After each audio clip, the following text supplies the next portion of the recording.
Salve galera, começar mais uma aula aqui, né? Aula 27, que é o Sistema Nacional de Unidades de Conservação, né? Aí a gente já tem uma foto da Chapada dos Veadeiros, né? Você vê que coisa mais linda do mundo, né? Cachoeira, aquele verde, né? Coisa linda. E aqui a gente tem no mapa do Brasil, né? Mostrando onde que a gente vai ter essas áreas de proteção. E lembrar, elas são de dois grandes tipos. As unidades de proteção integral, que estão marcadas aqui no mapa em verde, e as unidades de uso sustentável, que estão marcadas aqui em amarelo. Só de olhar, a gente já sabe que as maiores, né, e a grande maior parte está concentrada aqui na região norte, né, no bioma da Amazônia. Né. O Sistema Nacional de Unidades de Conservação, o SENUC, foi criado nos anos 2000, né, que estabeleceu critérios para a implantação e a gestão dessas unidades de conservação aqui no Brasil. Né. Então, segundo a lei, é um espaço territorial com seus recursos ambientais e características naturais relevantes, né? E é definido por essa administração e qual que é o espaço, o que a gente está preservando, né? E quais são as políticas, né, as garantias adequadas de proteção para esse lugar, né? Então a gente tem que garantir um manejo sustentável, um manejo adequado, né? De todas essas questões. A gente no sentido do governo, né? Não eu e você, né? O governo nacional. Não só o nacional, como o estadual e o municipal, né? É de característica, né, responsabilidade do poder executivo, seja na esfera municipal, estadual ou nacional, se responsabilizar e proteger, né, os nossos sistemas nacionais de conservação. O desenvolvimento sustentável, né, esse tipo de modelo de desenvolvimento vai surgir essa discussão nos grandes fóruns, né, de debate ambiental, que ele prega diretrizes em que a gente priorize uma atividade que garanta o sustento das gerações que existem, né, e que não comprometa o futuro das novas gerações. Então esses recursos eles têm que ser trabalhados da melhor maneira possível, né? Epa, peraí.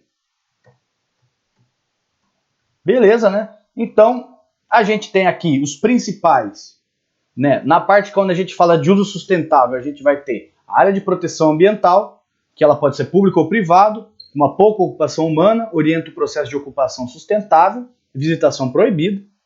Área de relevante interesse ecológico, né, público ou privado, vai abrigar espécies raras do bioma regional. Né? A conservação do sistema e ecossistema local é o intuito desse tipo de área de relevante interesse ecológico.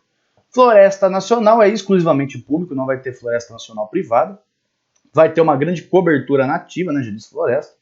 Um uso múltiplo e sustentável pode ser tanto usado para pesquisa quanto para produção de produtos agrícolas de forma sustentável, né? E a visitação também é permitida, né? Tem que ser guiada, porque você não pode chegar na floresta achando que você é o Tarzan, né?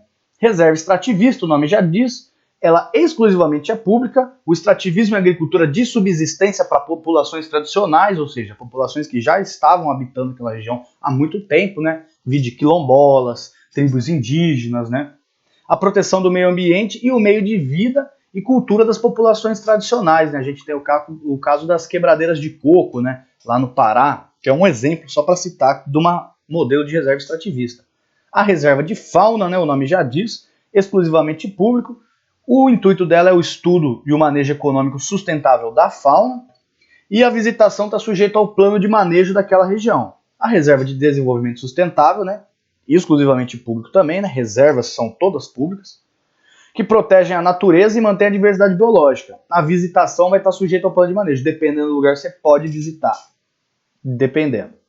A reserva particular do patrimônio, né? O nome já diz, ela é particular. Eu mostrei na aula aquele exemplo da fazenda do Sebastião Salgado.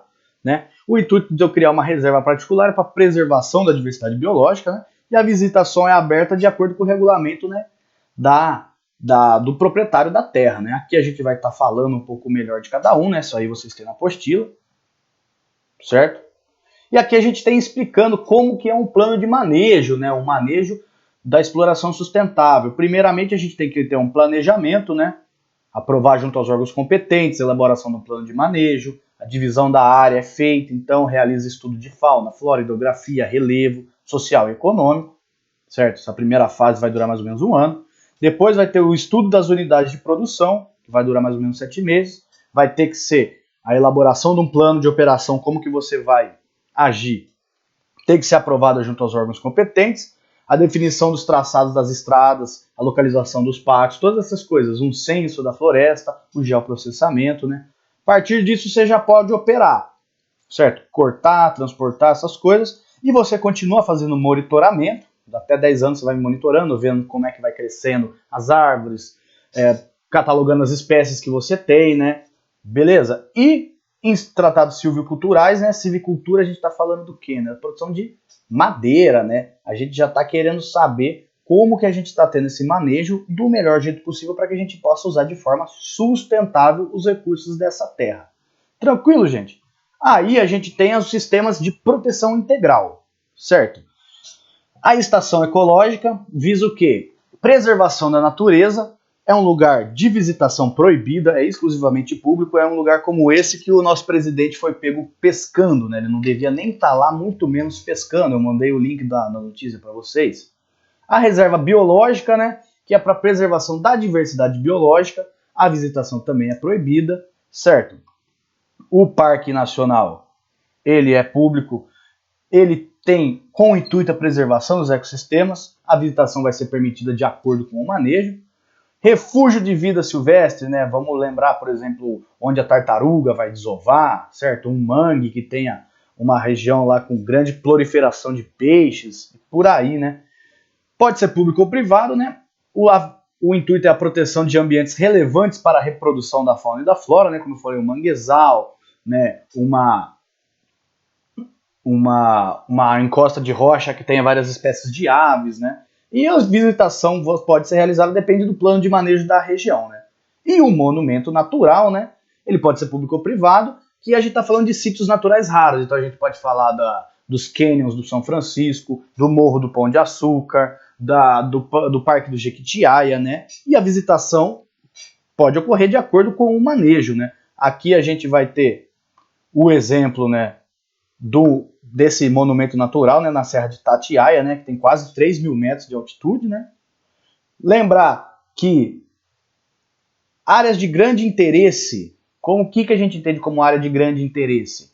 Às vezes, a gente não está falando de um espaço tão grande, mas uma área pequena que a gente tem um grande interesse de preservar seria o quê? Por exemplo, uma nascente, certo? Eu não preciso, às vezes, ter quilômetros e quilômetros. Se eu destruir a nascente, um bioma inteiro pode estar comprometido. Então há áreas de um relevante interesse. Pode ser pela desova de certos peixes, pode ser pela reprodução de animais ou por uma garantia de manutenção de um bioma muito maior, né? Tranquilo, gente? Essa aula aí é tranquila de entender. Vocês vão lendo aí. Mandei bastante notícia para vocês verem. A gente vai se falando. Valeu, muito obrigado.